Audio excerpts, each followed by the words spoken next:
this work of art series that will feature Mark Hoover. Mark works as a personal trainer at Court One Fitness Club. We will look into the compelling experience that he creates for his students in his fitness classes. He teaches yoga, spinning, and strengthening. His classes are physically exhausting, yet fun and fulfilling. They are undoubtedly the most popular classes at the fitness club, no matter what time of day they are offered. The people that attend his classes highly recommend them. Many people cannot explain why, but they love them. Common techniques a trainer uses are words, music, and demonstrations. Mark uses these techniques, but his hold a different aesthetic quality.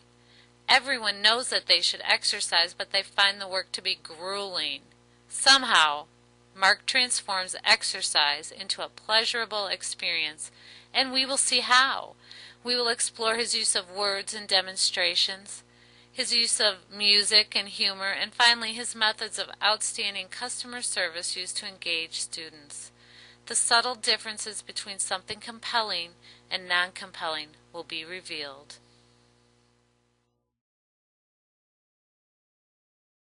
How simple this one can be. Just put your hands out in front, now twist them over. Twist from the arm, and then twist back, and twist, and twist, and twist, and twist, and twist, and twist. Lower and lift. 4 more times like this. Go. 4 and 3 and... Mark does not use his words merely to count.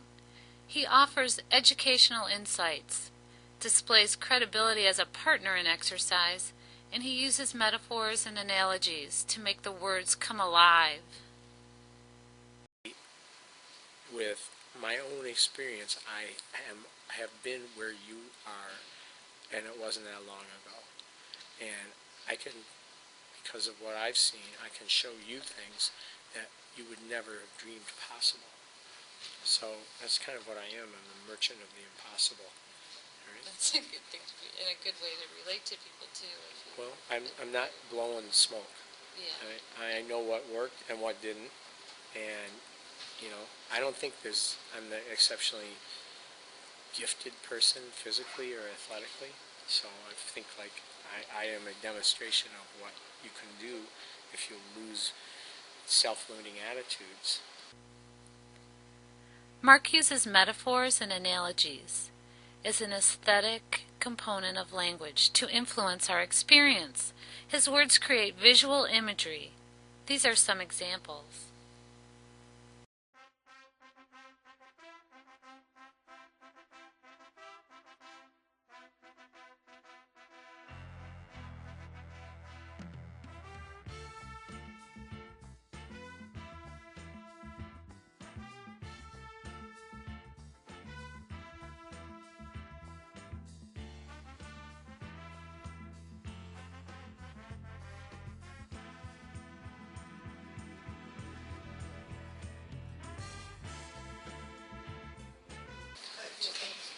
Well, the music is kind of a door, all right?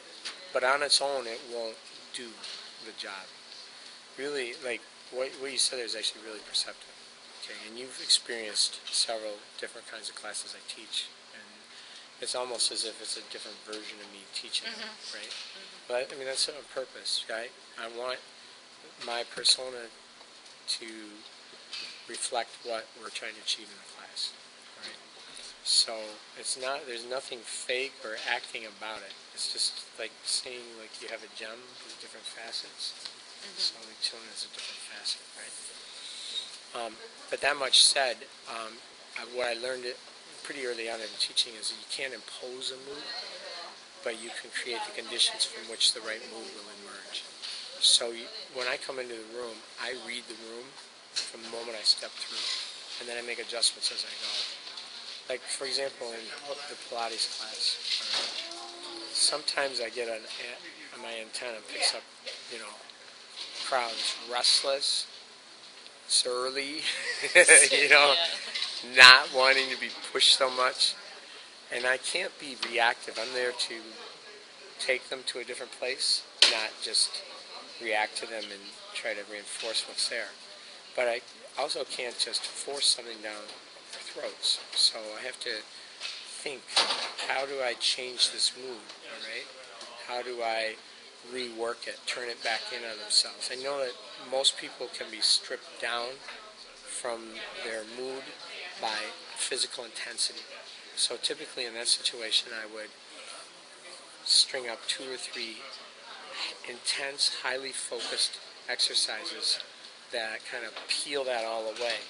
Now I'll come back with some humor and some mock insults and create some little opportunities for them to fire something back at me and start to have an interaction, a social interaction that creates a lightness of mood and a sense of unified purpose. And now we all are suddenly working together to the same place rather than being disparate. Feet are slightly wider than your hips, hands on the hips, and we're going to take it around right here. Now, you're like... Lower and lift the hip. There you go. Lower and lift. Lower and lift. 4 more times like this. Go. 4 and 3 and 2. Let's talk about the positioning here, okay? Mark has an eclectic music collection, and depending on his assessment of the needs of the class, he will play jazz, classic rock, or maybe some unknown instrumental piece from a faraway land. Music is a language of emotions, according to Copeland, and the use of music is a way in which Mark's training methods are more powerfully felt. Here's the other thing, too. People in a class want to be led. I think this is true with art, architecture, music, all of these things. People don't want you to react to them. They want you to take them somewhere.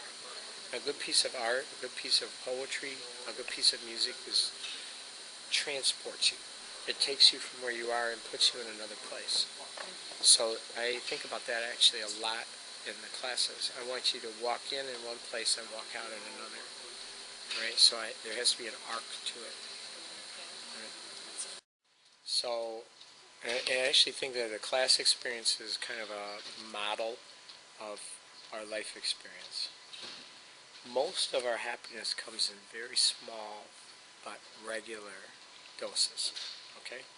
It comes from little things like fresh basil that I'm going to have today, or someone smiles at me for the first time. Okay? Little things that each day brings us several of these, and we may look forward to them a little bit. None of them counts for anything except for that day. Okay, small experiences. And then large but rare ecstatic experiences are part of the mix too. You may not get those every day. In fact, you probably won't. All right? But in order to have an ecstatic experience, you actually have to take a risk. All right? So when I use that idea in class, what I'm looking for is for most of the exercises to give us a little hit of happiness when we complete them. We feel like they're well within our capacity, yet challenging. Okay. And then I tried to put 1 or 2 experiences in the class that involve a risk. The risk is, am I going to look like a fool? Am I strong enough? Is this really what I'm capable of? So the risk can only be answered by the action. And if I do my job right, I've made it so that it's a calculated risk, and most people will get a payoff from it. That's a thrill when you do something, especially if you haven't been to class a whole lot, and you come and you do something that you sit back and go, my God, I can't believe I did that. That's fabulous. So to get those 2 experiences together in 1 hour is my goal. Okay, that's a good goal. You're all together. Well, at the end of the class, I want people to feel like not only did they do something good for themselves physically, but they enjoyed it. All right? It's the same idea like to have a successful diet. All right? It can't be something you hate. It has to be something you like. And if people are going to make a commitment to come to a class over and over, it's got to be a pleasurable experience. You got to walk out of there with a smile on your face in a sense that I did something important and good. Does that make sense? Yeah, it does. Mark is an artist at his craft of personal training. His outstanding customer service has his students recommending his class because of great outcomes. Good customer service involves the ability to identify and anticipate needs, making students feel important, making them understand, and giving more than expected. Mark does this. He is present in mind, body, and in spirit. Thank you for watching this work of art series. North side.